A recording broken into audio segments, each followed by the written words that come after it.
Bismillahirrahmanirrahim.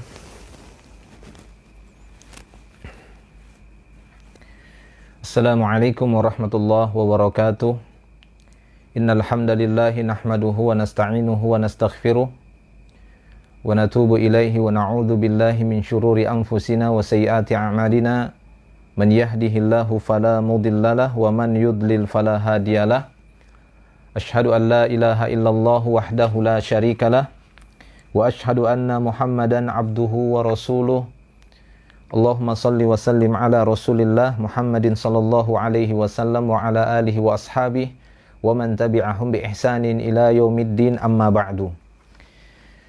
Ma'asyiral muslimin wal muslimat rahimani wa rahimakumullah. Walhamdulillah, kita bersyukur kepada Allah Subhanahu wa taala atas segala nikmatnya. Malam hari ini kita berjumpa kembali di kajian online ini. Insyaallah kita akan lanjutkan kembali pembahasan 200 tanya jawab dalam masalah akidah Islamiyah, mi'ata su'alin wa jawabin fil aqidatil Islamiyah, allafahu Asy-Syaikh Al-Allamah Hafidz Ahmad Al-Hakami rahimahullah. Dan pembahasan yang berikutnya kita akan melihat di pertanyaan yang berikutnya, karena metode dalam kitab ini yaitu dengan metode tanya jawab. Yang berikutnya ini poin yang kelima.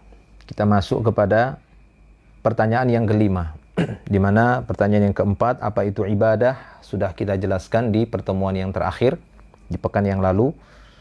Berikutnya di pertanyaan yang kelima, yaitu as-su'alul khamis, pertanyaan yang kelima, mata yakunul amalu ibadatan. Jika ada pertanyaan, kapankah sebuah amal itu dinilai ibadah? Kapankah sebuah amal itu dinilai ibadah? Maka kata beliau di sini, al-jawabu, jawabannya, idza kamula fihi syai'ani wa huma kamalul hubbi ma'a kamaliz dzul.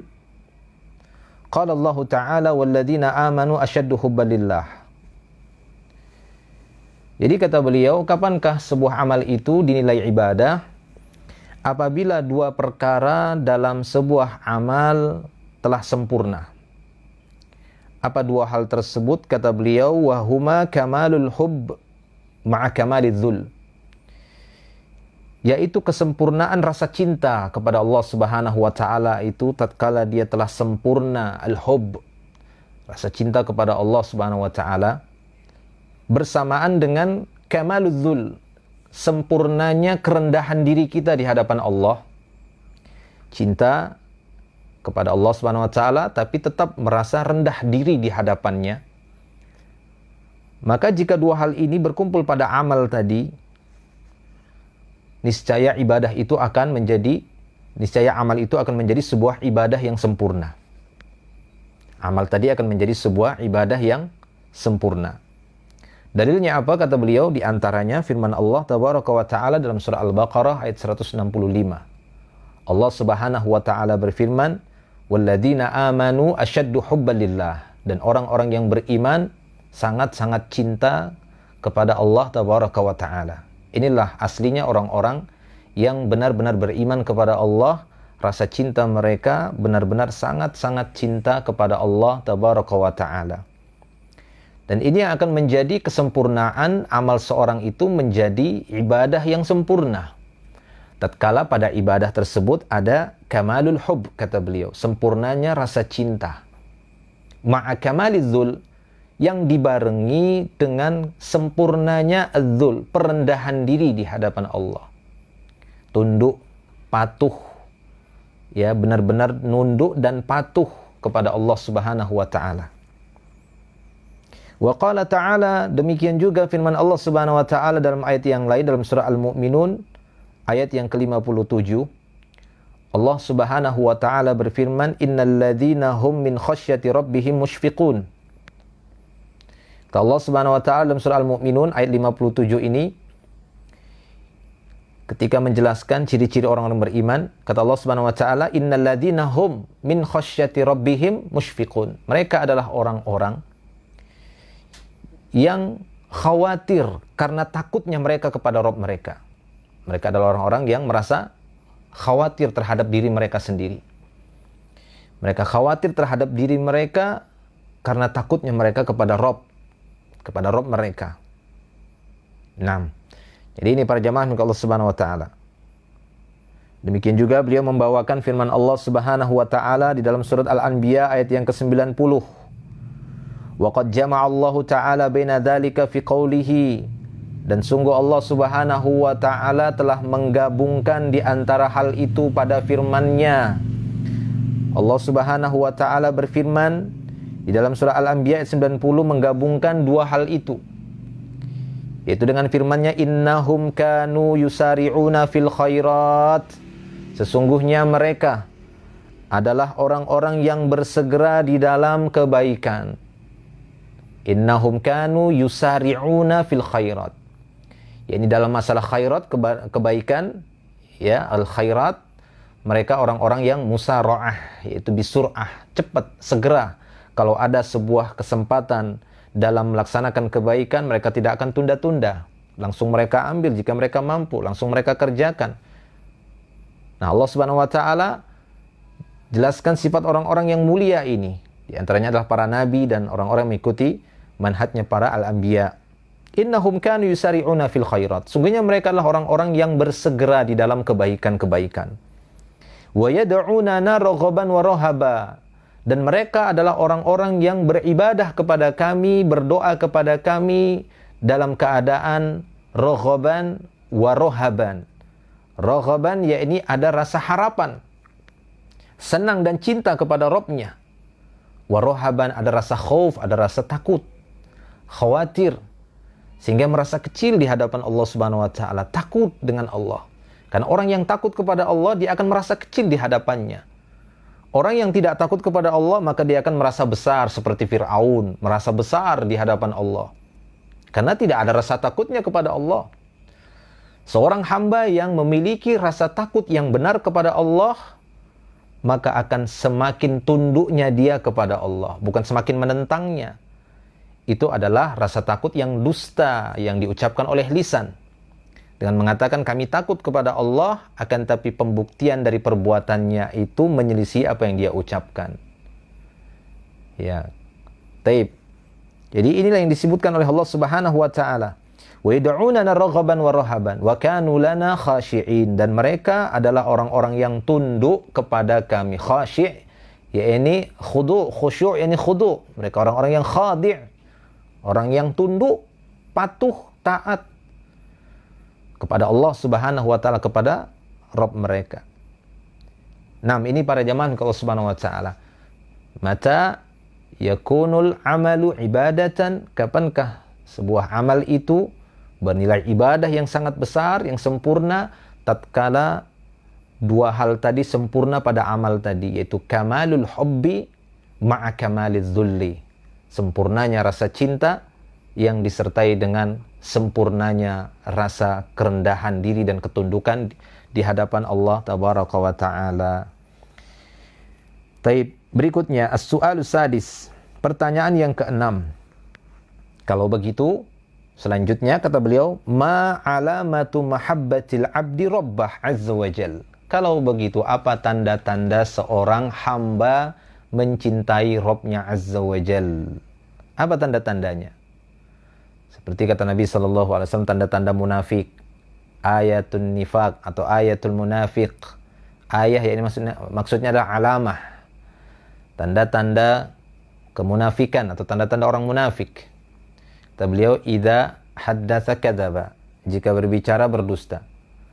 Wa idza wa'ada akhlafa, jika berjanji menyelisihi. Wa idza tumina khana, dan jika diberi amanah berkhianat. Ini ciri-ciri orang munafik, yaitu nifaq, nifaq amal, ya, nifaq amal, bukan nifaq i'tiqad. Nifaq i'tiqad itu adalah sesuatu yang sangat-sangat tersembunyi. Zahirnya dia menampakkan Islam yang sejati, tapi batinnya dia kufur kepada Allah, kafir kepada Allah Subhanahu wa taala. Ini orang-orang munafik yang banyak disebutkan dalam Al-Qur'an yang hidup di masa Nabi sallallahu alaihi wasallam. Nah, itu mengenai dengan tanda-tanda. Nah, beliau di sini mengajukan pertanyaan kembali sebagai pelajaran. Ma'alamatu mahabbatil abdi rabbahu azza wa jal. Kalau begitu apa tanda cintanya seorang hamba kepada Rabbnya azza wa jal? Kata beliau, al-jawabu, jawabannya, alamatu dzalika annahu yuhibbu ma yuhibbuhu Allah Ta'ala wa yabghadu ma yaskhutuh fayamtathilu awamirah wa yajtanibu manahiyah wa yuwali awliya'ah wa yu'adi a'da'ah walidha kana awsaqa 'ural iman al-hubbu fillah wal bughdhu fih. Nah, kata beliau bahwa tanda cintanya seorang hamba kepada Rabb-nya bahwasanya dia mencintai, si hamba tadi mencintai apa yang Allah Ta'ala cintai. Ya, si hamba tadi mencintai apa yang Allah Ta'ala cintai. Dan si hamba tadi membenci apa yang dimurkai oleh Allah. Dari mana kita tahu Allah mencintai sesuatu dan memurkai sesuatu? Dari dalil, dari kalam Allah sendiri, dari ucapan Allah, dari firman-Nya, atau melalui utusannya Nabi Muhammad SAW dalam hadis-hadis yang sahih. Dari situ kita tahu Allah Ta'ala mencintai ini, terbukti dia memerintahkannya. Allah Subhanahu wa Ta'ala membenci sesuatu, memurkai sesuatu, dan ya mengancam kita, melarang kita untuk melakukan dan mendatanginya. Nah, ini tanda cintanya seorang hamba kepada Rabb-nya. Dia mencintai apa yang Allah cinta dan dia membenci apa yang dibenci oleh Allah. Jangan dibalik. Ucapannya mengatakan cinta Allah, cinta Rasul, cinta Islam. Tapi buktinya dia justru membenci apa yang Allah cinta, membenci apa yang Rasulullah cinta, apa yang Rasulullah perintahkan, apa yang Allah perintahkan, malah dibenci. Orang-orang yang melaksanakan apa yang Allah cintai, orang-orang yang melaksanakan apa yang dicintai Rasulnya, justru bahkan orang itu dibenci oleh mereka. Ini dusta namanya. Lisannya mengatakan cinta Allah, cinta Rasul, cinta Islam, akan tetapi sebaliknya justru membenci apa yang Allah cinta, membenci apa yang dicintai oleh Rasul, membenci orang-orang yang mencintai apa yang dicintai oleh Allah dan Rasulnya. Maka ini bohong.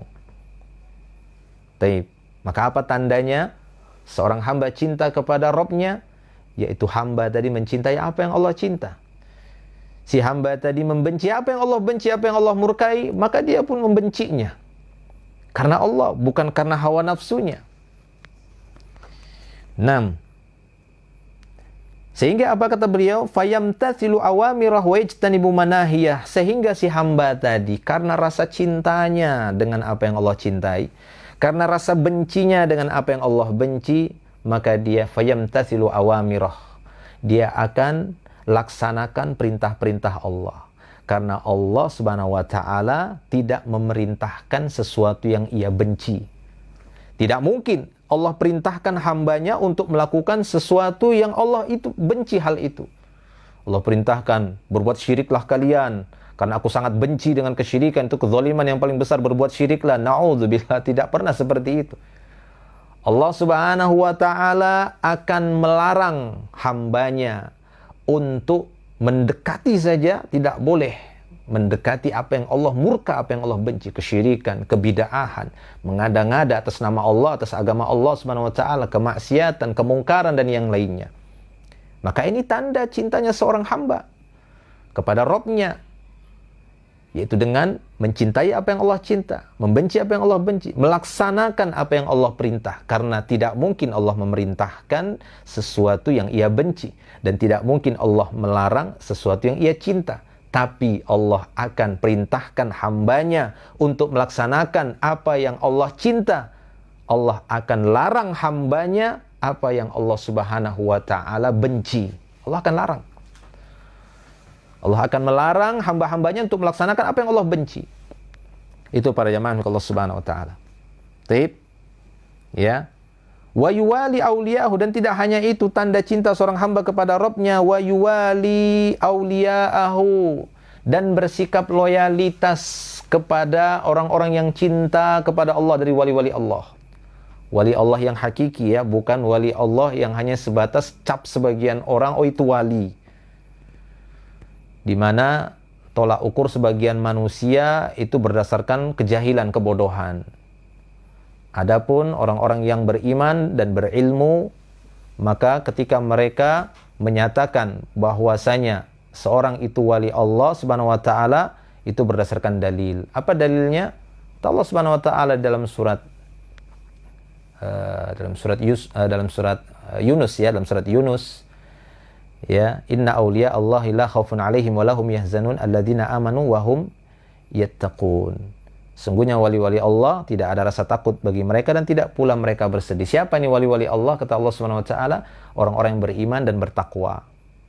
Nah, ini secara umum Allah memberikan sifat wali-wali Allah. Maka orang-orang yang benar cintanya kepada Allah tadi, mereka akan mencintai orang-orang yang beriman dan bertakwa. Yang mana mereka juga mencintai Allah dan membenci apa yang Allah benci. Jika kita mendapati di sana ada orang-orang yang mereka mencintai apa yang Allah cintai, apa yang Allah perintahkan. Jika di sana kita dapati ada orang-orang yang membenci apa yang Allah benci, maka hendaknya kita bermualah, artinya berloyalitas kepada orang-orang tersebut. Karena ini termasuk ciri-ciri wali Allah. Mereka orang yang beriman, bertakwa, dan mencintai apa yang Allah cintai, membenci apa yang Allah benci, melaksanakan apa yang Allah cintai, dan menjauhi apa yang Allah benci. 6. Ya, wa yu'adi a'da'ahu, dan memusuhi musuh-musuh Allah. Ini tanda cinta kepada Allah. Tanda cinta seorang hamba kepada Allah, maka dia akan memusuhi musuh-musuh Allah. Jangan sebaliknya. Justru dia mencintai, menyayangi, bahkan membela-bela orang-orang yang jelas-jelas memusuhi Allah Subhanahu wa taala. Siapa mereka? Orang-orang yang enggak beriman. Secara umum orang yang belum masuk ke dalam Islam itu musuh Allah. Karena yang menjadi wali-wali Allah adalah orang yang beriman, kata Allah dalam surat Yunus tadi. Ya. Inna awliya Allah la khaufun alaihim wa lahum yahzanun alladzina amanu wa hum yattaqun. Siapa wali-wali Allah? Kata Allah Subhanahu wa taala adalah orang-orang yang beriman dan bertakwa. Kalau syarat yang pertama ini iman tidak ada, maka tidak mungkin kita katakan mereka itu adalah aulia Allah. Mereka itu adalah a'da'ullah, musuh-musuh Allah. Nah, tanda cintanya seorang hamba kepada Rabb-nya, tanda cintanya seorang hamba kepada Rabb-nya yaitu memusuhi musuh-musuh Allah Subhanahu wa taala. Ya, walidzalika kana awsaqa ural iman al-hubbu fillah wal bughdhu fihi. Oleh karena itu, di antara tanda kuatnya tali iman seseorang, dia al-hubbu fillah wal bughdhu fihi. Cinta di jalan Allah, cinta karena Allah, dan benci juga karena Allah Subhanahu wa ta'ala.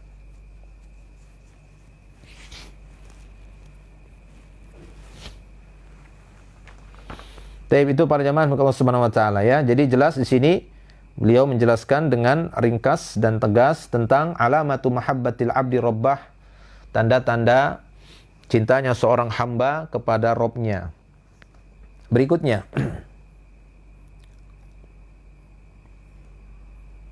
pertanyaan yang ketujuh, bimada arafal ibadu ma yuhibbuhullahu wa yardahu. Bagaimana cara para hamba-hamba Allah ini mengetahui Allah mencintai sesuatu dan meridhoinya? Ya, dari mana para hamba mengetahui bahwasanya Allah Ta'ala mencintai dan meridhoi sesuatu? Ketika seorang mengatakan Allah mencintainya, Allah meridhoi hal ini, mencintai hal ini. Dari mana kita mengetahuinya? Dari mana para hamba-hamba Allah ini mengetahui hal itu? Ya, kata beliau di sini, jawabannya, arafuhu bi irsalillahi ta'ala rusula. Mereka mengetahui hal itu, Allah cintai dan Allah ridhoi, dengan diutusnya oleh Allah rasul-rasul, yaitu dengan pengutusan para rasul-rasul. Itu diantaranya adalah Rasulullah Muhammad sallallahu alaihi wasallam. Ya. Wa inzalihil kutuba. Mereka mengetahui bahwasanya hal itu Allah cintai dan Allah ridhai, yaitu dengan diturunkannya oleh Allah Subhanahu wa taala kitab-kitab, diantaranya kitabullah Al-Qur'an. Amiran bima yuhibbuhullahu yardah. Kemudian di dalam kitab itu Allah Subhanahu wa taala memerintahkan untuk mencintainya juga. Ya, amirun bima yuhibbuhullahu yardah. Ya, ini Allah Subhanahu wa taala memerintahkan dengan sesuatu yang itu Allah taala mencintai dan meridhoinya. Nahiyan amma yakrahuhu wa ya'bahu. Demikian juga Allah Subhanahu wa taala akan melarang apa yang ia benci. Nah, dari sini kita mengetahui bahwasanya hal tersebut dicintai oleh Allah dan ridhoi. Yakni Allah taala perintahkan apa yang ia cinta, Allah akan melarang apa yang dia benci. Seperti yang sudah kita singgung tadi dari pertanyaan sebelumnya. Ini lebih dijelaskan lagi oleh beliau. Yakni para hamba-hamba Allah Subhanahu wa taala bisa mengetahui hal itu Allah cintai ataukah Allah benci. Ini dilihat dari yakni al-amru wan nahyu, dari perintah dan larangan. Tatkala Allah taala perintahkan berarti Allah mencintai itu. Jika Allah melarangnya, maka Allah membenci hal tersebut. Wa bidzalika qamat alaihim hujjatuhud damighah. Maka dengan itu hujjah yang jelas telah tegak atas mereka.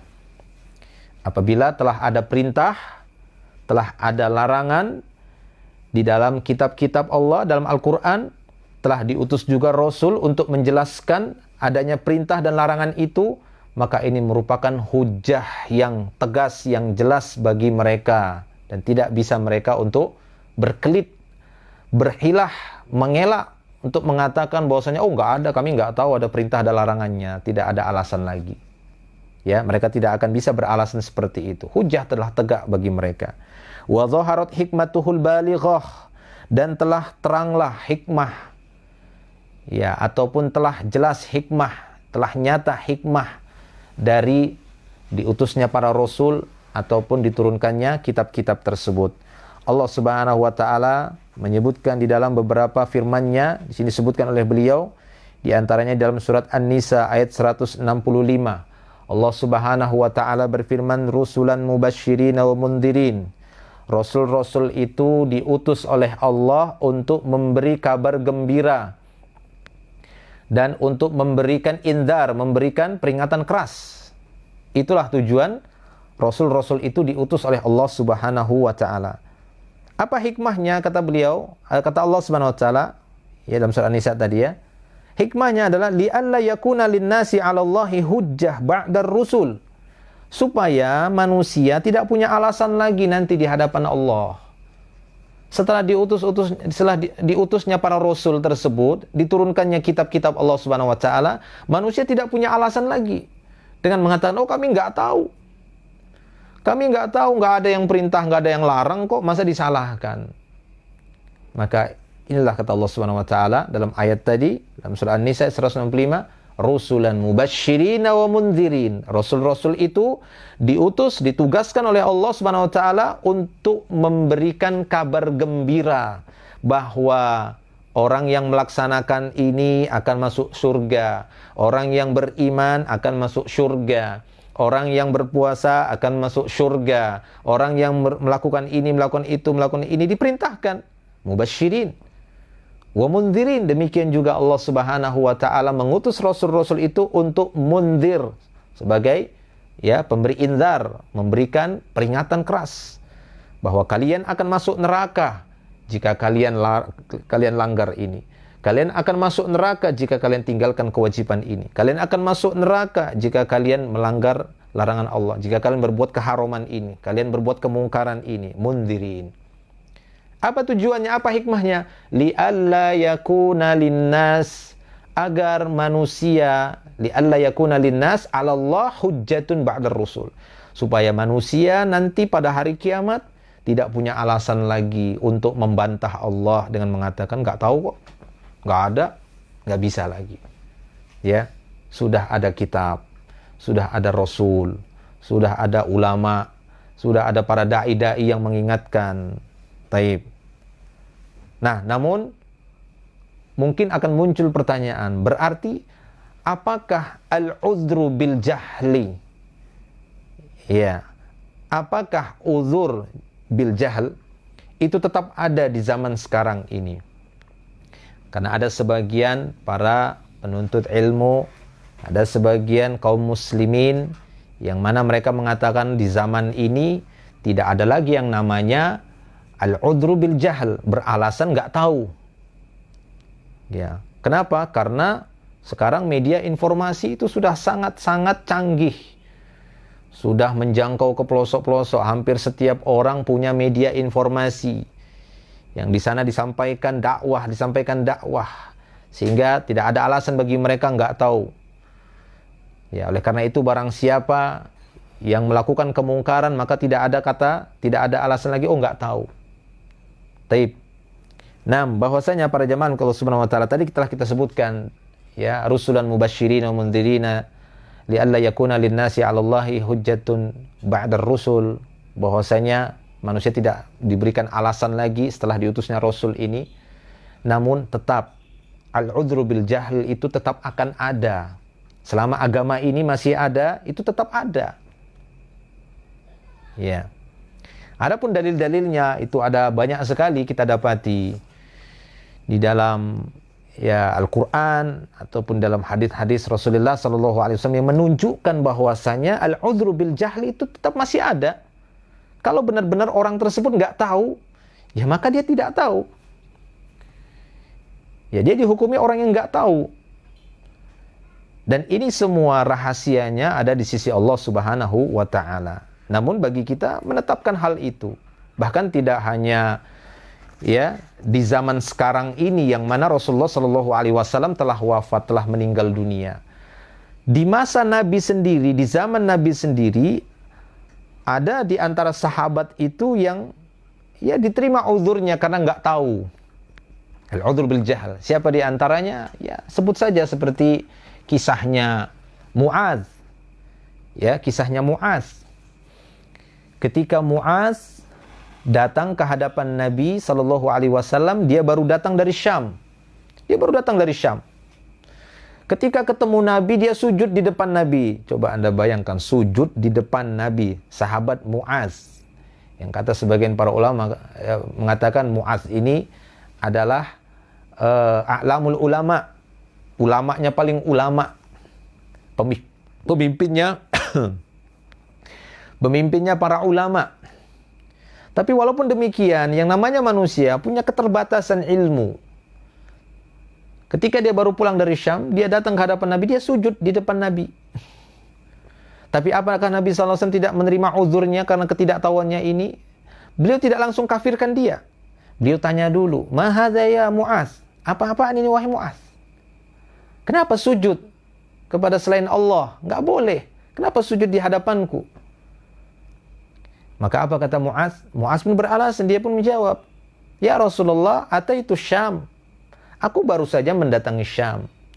Fawafaqtuhum yasjudun li asaqifatihim wa batariqatihim. Aku baru saja datang dari Syam.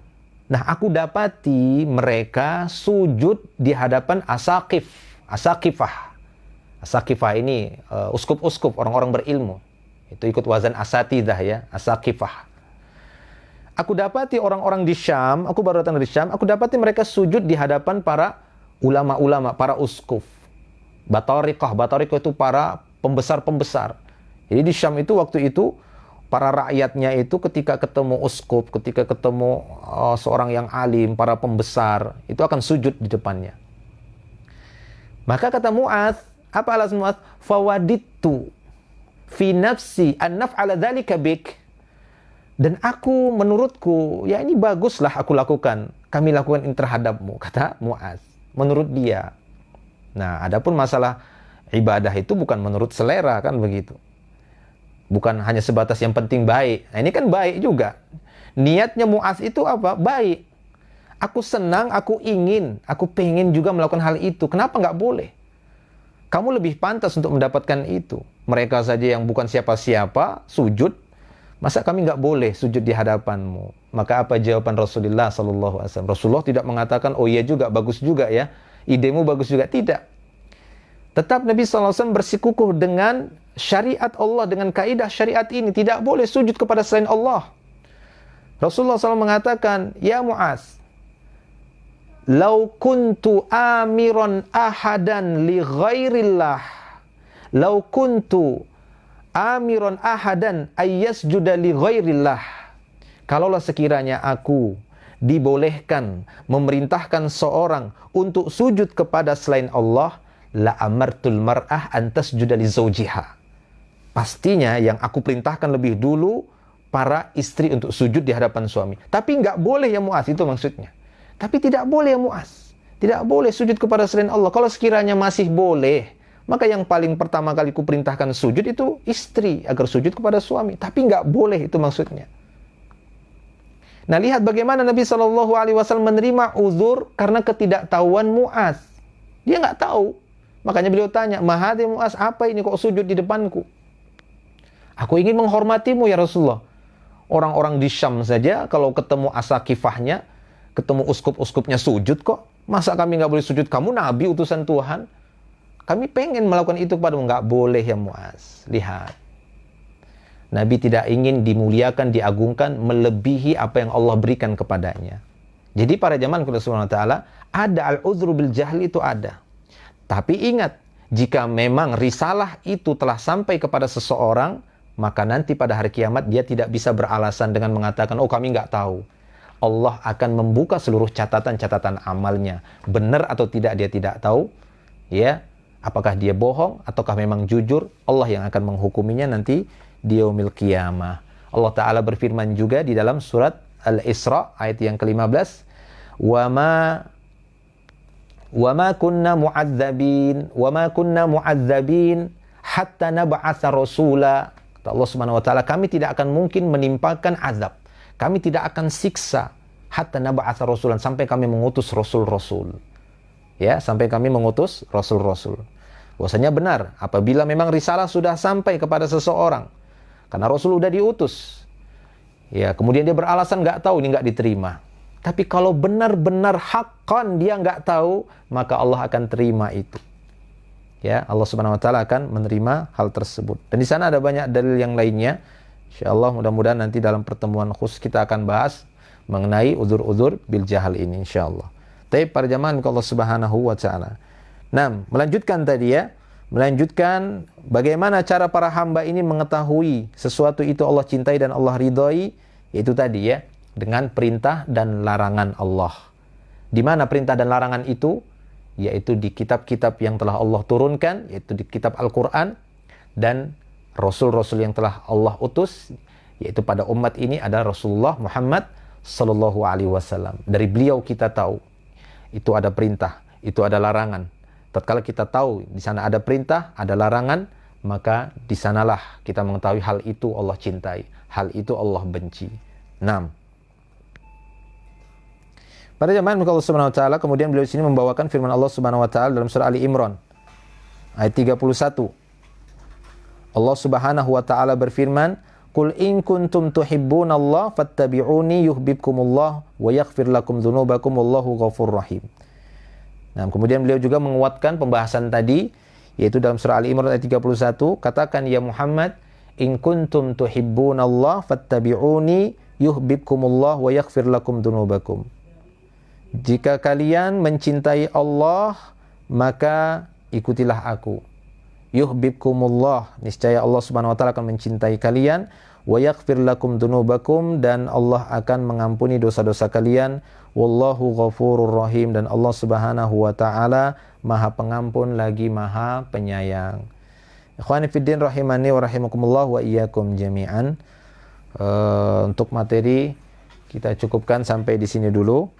InsyaAllah nanti pertemuan berikutnya akan kita lanjutkan bahasan tentang 200 tanya jawab dalam pembahasan akidah Islamiyah ini. Wallahu a'lam bishawab. Waktu yang tersisa mungkin kita gunakan untuk tanya jawab.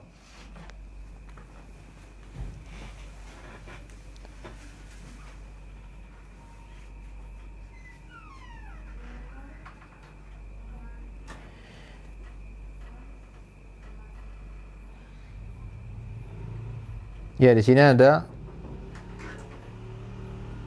sisa pertanyaan yang belum terjawab, yaitu di grup Telegram Ngaji Sunnah Ikhwan Balikpapan. Ada beberapa pertanyaan yang belum terjawab dengan tulisan, maka langsung kita jawab di sini insyaallah. Nah, di sini ada pertanyaan.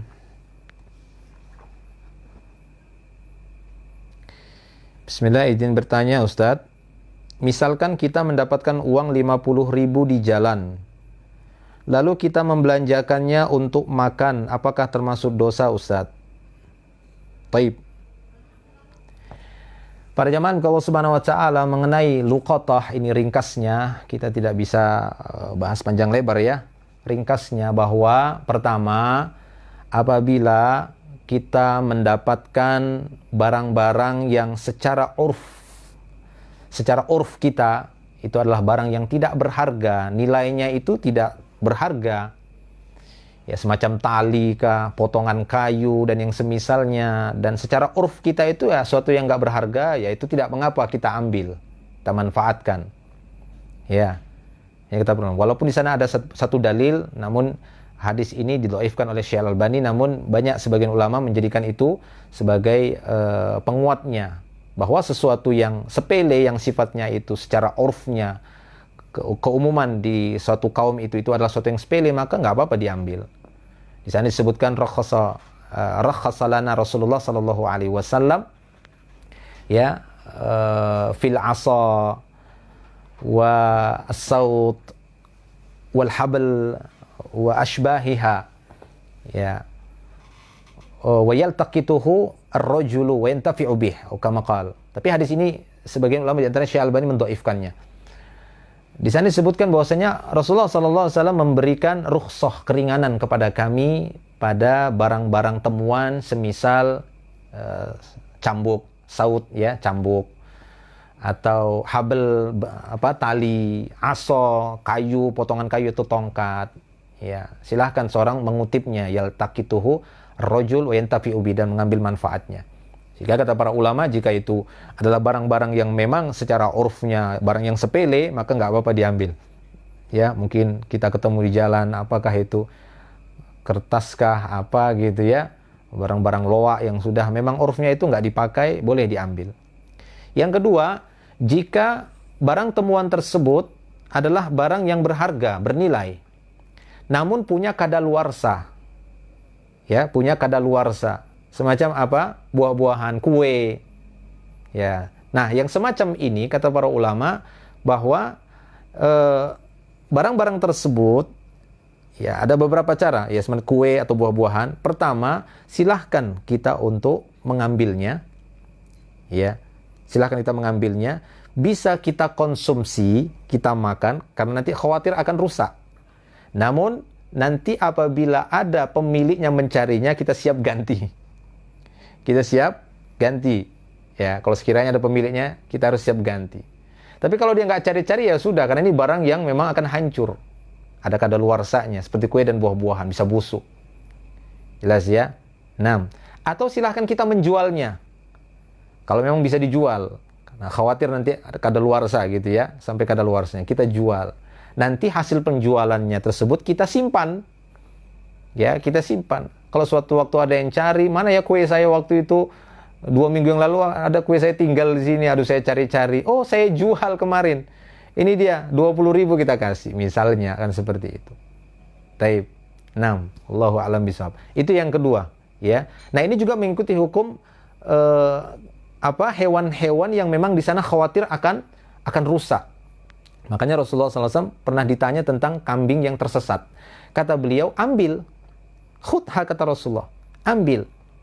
Kenapa? Innama hiya laka wali akhika auli dhi'b. Karena dia, kambing itu, ada 3 pilihannya. Ambil, kata beliau. Untukmu, punya saudaramu, atau akan dimakan oleh serigala. Nah, jadi sesuatu yang akan punah. akan rusak. Nah, ambil. Itu hukumnya sama seperti tadi. Bisa kita nanti pelihara dia, kambingnya tadi kita pelihara, nanti biaya perawatannya itu kita hitung.